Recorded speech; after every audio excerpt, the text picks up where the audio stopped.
Thank you. Hello, everyone. Good afternoon. Yeah, thank you for joining us today. I'm Halima Aliyu, the business coordinator and strategist at MC Dream Concept Limited. It's my pleasure to welcome you to the fourth edition of African Real Estate and Business Insight. Thank you once again for honoring my invitation to participate in this forum. I'm very much excited to, I'm very much excited to have an excellent lineup of experts who will share their practical insight in order to move the sector forward. So without wasting much time, I'm just going to. The question is, what are the biggest barrier to unlocking capital and partnership for housing and infrastructure today? Yes, thank you so much, Halim. I hope everyone is doing well. As everyone's mentioned, I do really feel like we need to start with the realistic questions. Are we building infrastructure for today or for 30 years from now? Because that's important.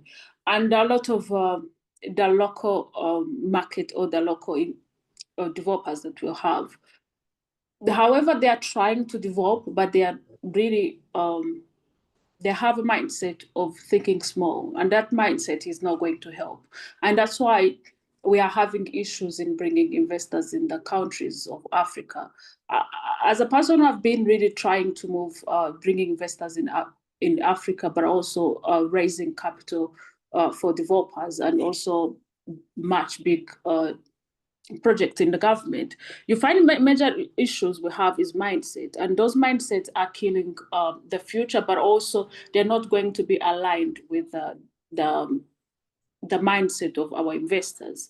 There are investors who are coming in here to build something big, but when they look at the market, the strategy, the policies, all those things are making them to say, oh wait, am I really investing? I'm going to spend my money.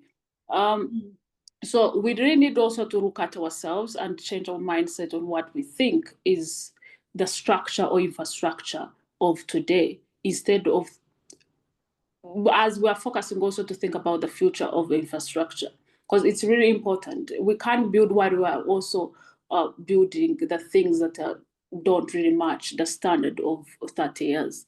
And another thing I would say is the policies. The policies on both sides, especially in the African market, they are not really favorable for an investor, but also, again, they are not favorable for anyone.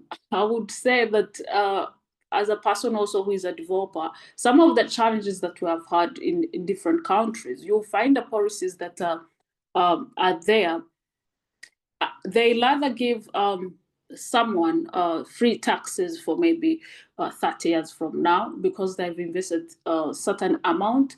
But when you come in as an African, you find they're like, oh, you have it literally to really pay those taxes as a normal person. And you're asking yourself, why is that person not paying the taxes while we're investing the same amount in the same country? So that's also another issue to those policies that favor one person, but they don't favor the local person. It's another issue, but also another thing on international investors. They're not getting good structure. I think we mentioned it. The lack of structure and the pipelines is very important to investors. The moment also we don't really work on our paperwork, the trust and the process that is aligned with the investors, that is going to keep us on the low point while someone is thinking, again, am I going to risk to spend this money in a country that can't even align their paperwork? It takes maybe 3 months to get just a certificate. I think also we can also think the best way we can do technology that can align on moving things so quickly than wasting much time on paperwork. And I understand some African countries, they really have high corruption issues where you find that they are delaying those things so that they can get small money on a check. But we also need, the moment we put build a system and also the technology that can line easily, especially like countries like Rwanda, where I've seen it, in Ghana, you just go on the website, you post, you do whatever you want to do, everything on the website. So there is no in between person to stop you or ask you for the money, and you get everything on time. So I wish they can also really invest in the technologies that can help the investors to get what they want. And of course, I've heard most of the things that have been mentioned, as the professor was also saying. But I'll also say that we also need to, as we're seeing this, say these questions, these problems are here, what I've seen is that it's the mindset issue, and the mindset issue problems are always going to be changed. There's a solution to that. And now I think it's time to also start thinking about what are the solutions, what are the policies can we put there, what are the changes can we additionally add. So far as also ask ourselves as investors, as business owners, as entrepreneurs, what can we do now that we can control? Because there are other things we can't control, of course, but what can we do now that we have a control of? Thank you. Okay, I'm just going to read the first question. It says, what are the advice you can suggest for a startup that is planning to delve into the real estate sector from your experience? Well, it wasn't addressed to any panelists, so I'll just give the floor to any speaker that can answer this question. What are the advice you can suggest for a startup that is planning to delve into the real estate sector from your experience? Yes, the money isn't missing, the structure is. I think that's the clear thing that we have seen. If we want to attract serious capital into African real estate, we must think beyond construction.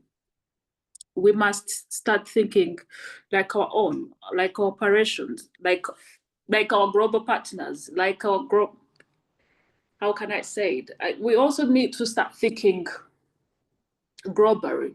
We need to do more research what's outside there and what we can bring here, and put also our twist as African people. We don't really need to copy and paste. Then secondly, we need to learn how to work each other. I do believe instead of really building one-star hotel, you rather two local investors partner together and build a 5-star hotel. It's the same, but in different lanes. It's just a change of mindset to see that, yes, you can build a hotel which is 1-star and call it yours. But initially, when you build a 5-star and you have a partner, it's still you are bringing more value. And I do believe in terms of returns, you're getting more better returns. Then I also say in a perspective of what we can do in terms of structure, we really need to build structures for both locals and international investors. Yes, these international investors want to invest, but investment is a business. It's not charity. So we also have to build the standards and measurements that really, if I'm coming to invest my money, I understand that these are the numbers, and numbers mostly don't lie. So we really need to build structures that can help every business person who's investing their money to say that this is a business, you're not just coming to waste your money. And I believe if we can manage to build those structures, it can be helpful to both sides. Then I do believe on the last thing I can also mention is the professional operations and the property management. Because when it comes to the property management, also there are some also other issues you get. But most importantly, while also we're building as a developer, I don't think you need to build a house that you say that it doesn't have a guarantee or vision for 10 years from now. I think also we need to change the mindset to really see them in the vision of 30 years plus of if you are developing. And also we are building for the people. While we are building, when every time I've seen it as a person who have been moving around in, especially in management, every time, every year, you find the measurement of the houses on the centimeters are reducing every day. On square meters, they are reducing every day. Come on, if you are a developer, remember that you are building for people. You're not building for chickens. So really, let's also add value on what we are building, while also we're focusing on a long-term game. Yes, I think that's what I would say. Okay. There's a second question in the house. Why do we Africans want to only rely on foreign investment? What's so hard about we Africans generating capital amongst ourselves? African problems are best solved by African solutions. Yeah, she did really mention it well. It's about basically, I would say in simple words that African people need to really stop thinking now, and they start thinking in generation wealth. The reason why other people they are developing, or other countries from outside the country are developing every day, is because they don't really think about now. They think about generation wealth. They're thinking about 20 years, 10 years from now. And yes, that the sooner we start seeing that these are our problems and that we're the only people to solve them, the sooner these problems are going to be at least seeing improvement every day. But of course, there are some countries which are developing, I would say, wow, but there's also others who are still down. And some of the things that you see, even if it's corruption, even if it's a poor mindset, all those things are fixable when we start thinking like really people who are creating generation wealth. Like I would say that let's change the mindset from thinking about selfish reasons why we need to eat and fill our stomach now, than while also thinking about why our generation needs to have a startup where they can start from what we have already started. Okay, thank you very much.